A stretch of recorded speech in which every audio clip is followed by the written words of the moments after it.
We've got another one. Last week was kind of a bloodbath around these parts. On Wednesday, right after I got off the show, I was checking Twitter and I just saw Arizona. I think we had 3 or 4 of 4 different officers resign or get fired or terminated, which of course is great right after I finish the show. That's okay. We saved it for today's show. We're not going to make sure that we don't miss those.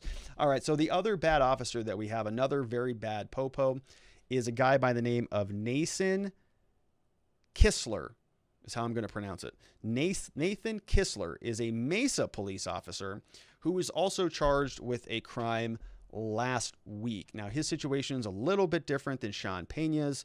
We do have his photo. I'm going to show that to you here shortly. But he's been charged with aggravated assault after shooting an unarmed man in December. And he has actually been fired from Mesa PD. So Mesa PD has gone through a lot lately. This was all pre-George Floyd stuff. It's kind of before George Floyd and after George Floyd. But Mesa has had a lot of problems for a long time.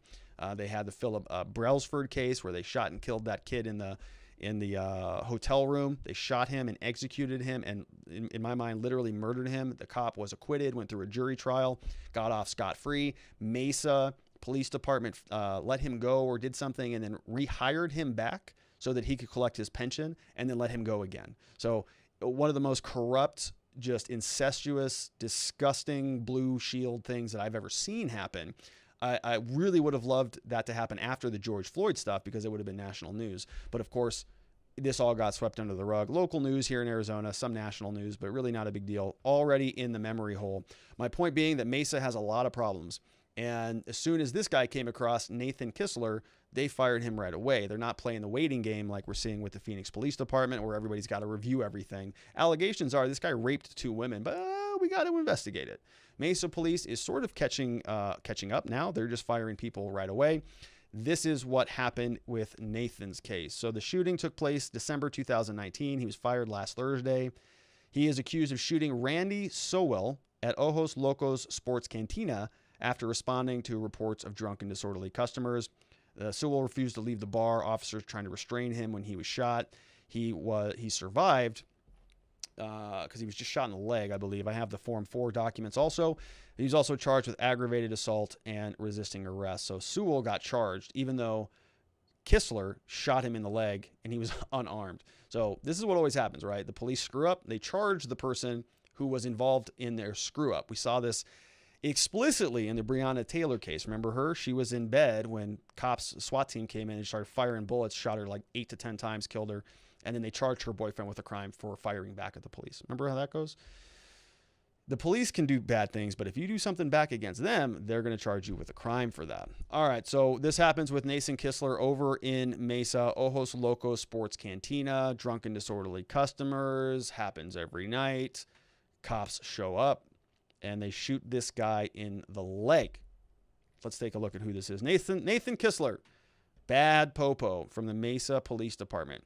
You can't shoot somebody in the leg because you feel like it. Let's take a look. Probable cause statement.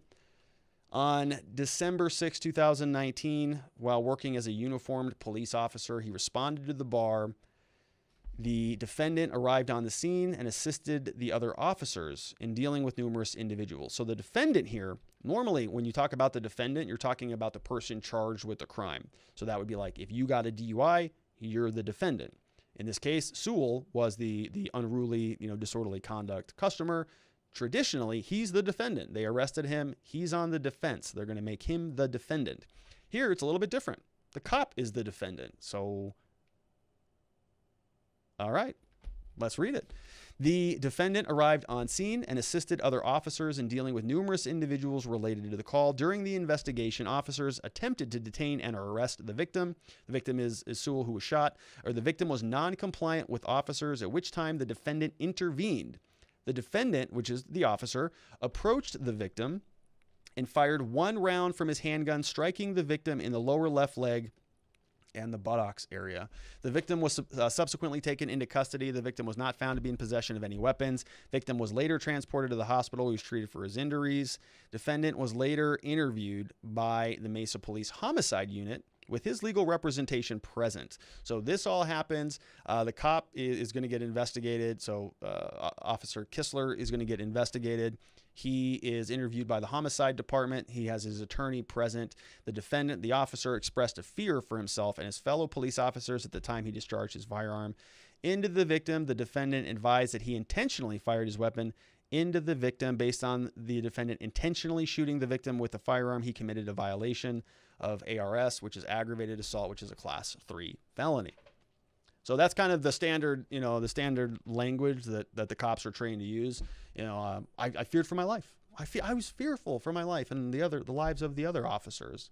It's like, hey man, the guy didn't have a weapon. He was drunk and disorderly, and you shot him in the butt. Really, like, what were you afraid of? There's other officers on scene. This was, a December night in Phoenix. The guy had no weapons, or in Mesa. The guy had no.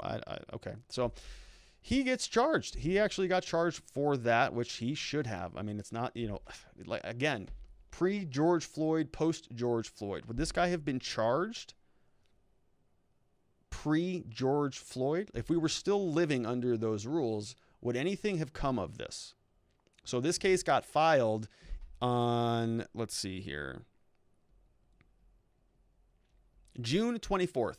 So this happened last year, December, but it got filed on June 24th. So here are the actual documents. Let's look. We've got Nathan Kistler, who is the one who's being charged. A direct complaint was filed. Nathan Kistler charging that in Maricopa County on December 6th, he was using a firearm and shot Randy David Sewell, who is the victim. Again, this is all public information. State further alleges that the offense charge is a dangerous felony because it involved a weapon. So this got filed on June 24th. So we see that it happened about 6 months prior to it being filed. So what happened from December 2019 to June 2020? Did anything big happen in our criminal justice system?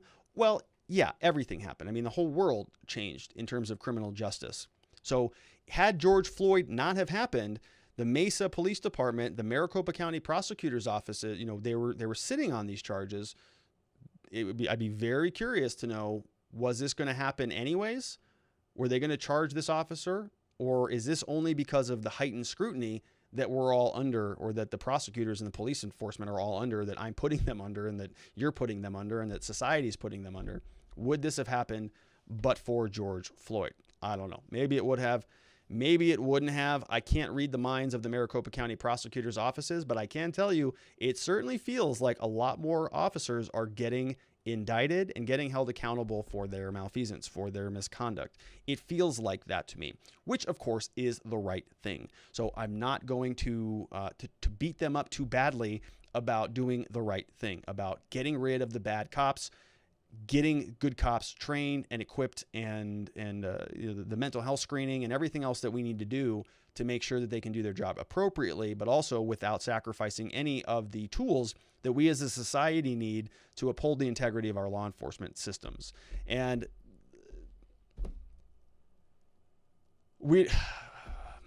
it's going to continue to happen. We're going to see if there's going to be any major policy shifts. As you know, Arizona is a little bit more conservative than some of these other states, so I do not anticipate that we are defunding the police anytime soon.